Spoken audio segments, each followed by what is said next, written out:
आज हामी कुरा गर्नेवाला छौँ जेनेरेसन अफ कम्प्युटर जसमा 5वटा जेनेरेसनहरू रहेका छन्।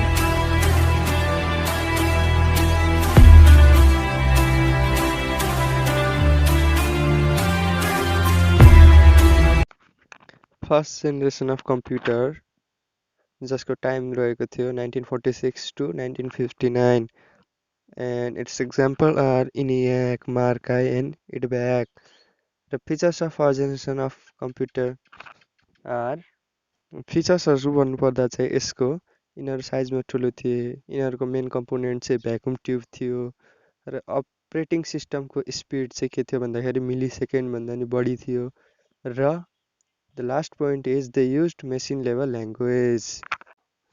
Advantages of first generation computer are number 1मा चाहिँ के छ भन्दाखेरि vacuum tube were the only electronic component available during those days. त्यति बेला चाहिँ भ्याकुम ट्युब मात्र थियो। भ्याकुम ट्युब टेक्नोलोजी चाहिँ के थियो भन्दाखेरि possible to advent electronic digital computer.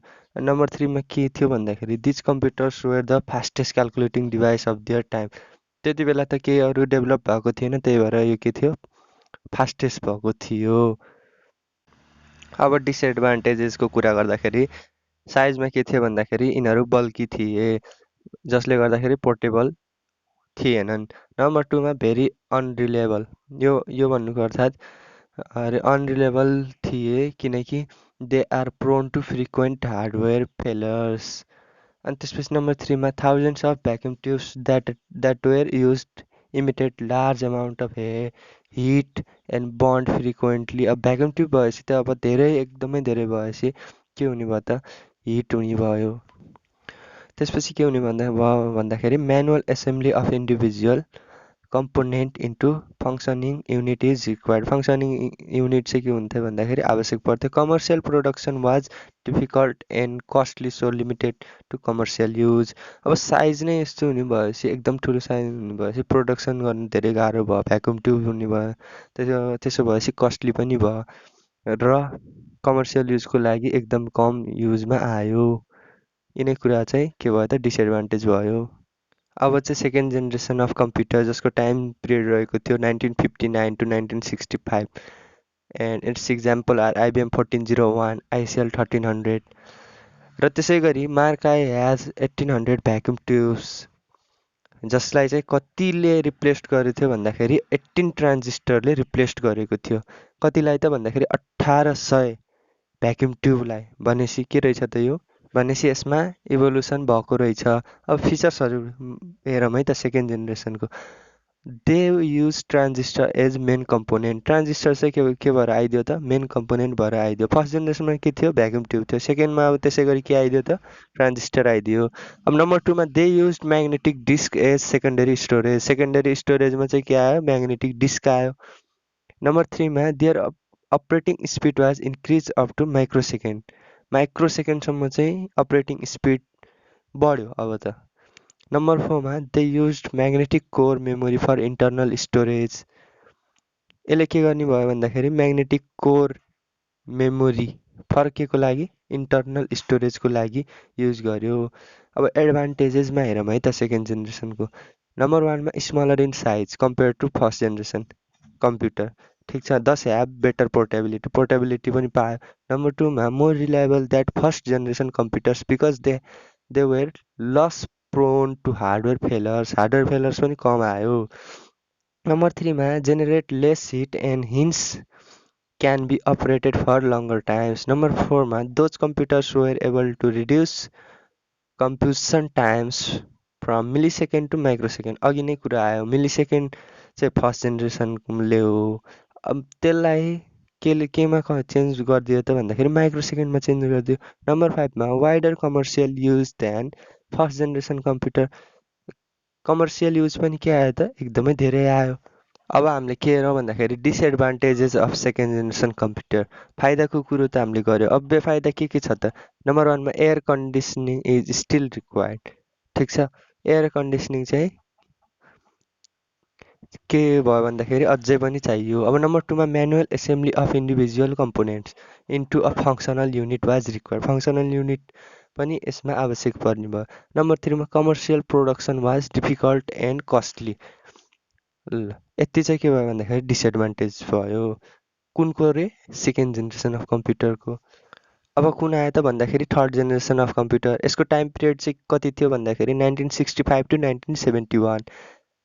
अनि यसको स्टोरेज डिभाइसमा के आयो भन्दाखेरि floppy disk, hard disk, tape unit चाहिँ इभोल्युसन भएर आयो। अब यसको फिचर्सहरूबारे यसो जानौँ। नम्बर 1 मा दे युज्ड आइसी।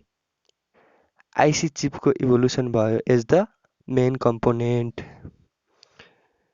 अब नम्बर 2 मा the operating speed was increased up to nanosecond. Number 3 मा they supported high level language. High level language जस्तै तपाईँहरूलाई थाहा होला क्युबेसिक, सी, फोर्टान, जाभा एटसेट्रा होइन।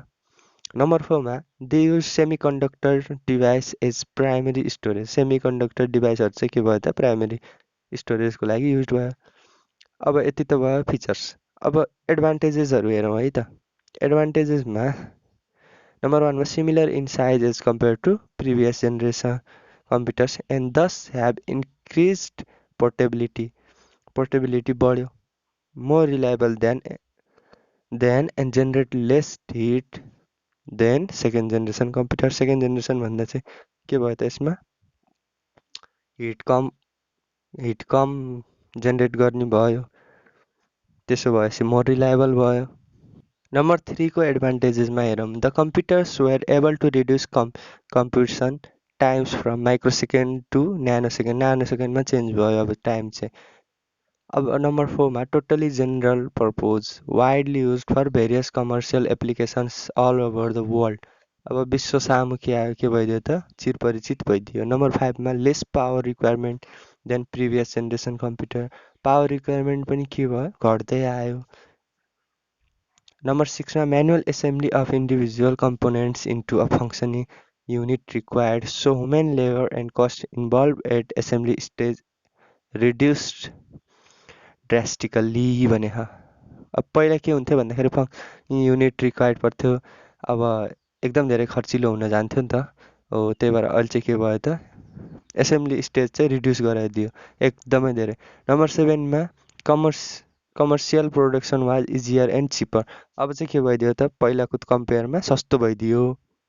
यसको डिसएडभान्टेजेस हेरौँ है त। अब थर्ड जेनेरेसन कम्प्युटरको नम्बर 1 मा चाहिँ air conditioning required in many cases. एकदम धेरै केसेसमा अझै पनि के आयो भन्दाखेरि एयर कन्डिसनिङ अझै पनि आवश्यक पर्न गयो। नम्बर 2 मा highly sophisticated technology is required for the manufacture of IC chip. IC chip भनेको इन्टिग्रेटेड सर्किट। अब थर्ड जेनेरेसन पछि कुन आयो त फोर्थ जेनेरेसन आयो। यसको टाइम पिरियड चाहिँ 1971 टु 1980। यसको इक्जाम्पल चाहिँ Intel 4004, Macintosh, Apple and IBM PC etcetera. Features of fourth generation computer are number 1 they use IC in the form of VLSI very large scale integration as main component.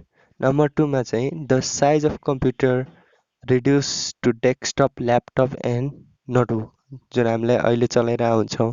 हामी सबैले थाहा भएको कुरा हो यो। Number 3 they use object oriented programming language. Object oriented अब JavaScript भयो, PHP भयो। अनि त्यसै गरी their speed was increase up to picosecond. पिको सेकेन्डमा चाहिँ आयो। अब चाहिँ स्पिड चाहिँ एकदम के भयो त झन् फास्ट हुँदै गयो। अब यसको एडभान्टेजेसहरू हेरौँ। Smallest in size because of high component density and hence are portable. अब यताउता बोकेर हिँड्न सक्ने भयो। नम्बर 2 मा very reliable and heat generated is negligible. Heat generate चाहिँ एकदमै कम भयो। No air conditioning required in most cases. Air conditioning चाहिँ के भयो त आवश्यक नै पर्ने भएन। अब चाहिँ much faster in computation than previous generation. पहिलाको फर्स्ट सेकेन्ड थर्ड भन्दा चाहिँ के भयो त यसमा मच फास्टर भयो, एकदमै धेरै छिटो काम गर्न सक्ने भयो। Hardware failure is negligible. Hardware failure पनि के भयो त नेग्लिजिबल भयो, जसले गर्दाखेरि मिनिमल मेन्टेन्स इज रिक्वायर्ड। एकदमै थोरै मेन्टेन्स चाहिने भयो। Number 6 totally general purpose and minimal labour and cost involve at assembly stage. Assembly स्टेजमा चाहिँ मिनिमल लेबर कस्ट पर्न गयो, चिपेस्ट एमङ अल जेनेरेसन। पहिलाको जेनेरेसनभन्दा चाहिँ के हुन गयो त, एकदम चिप हुन गयो यो।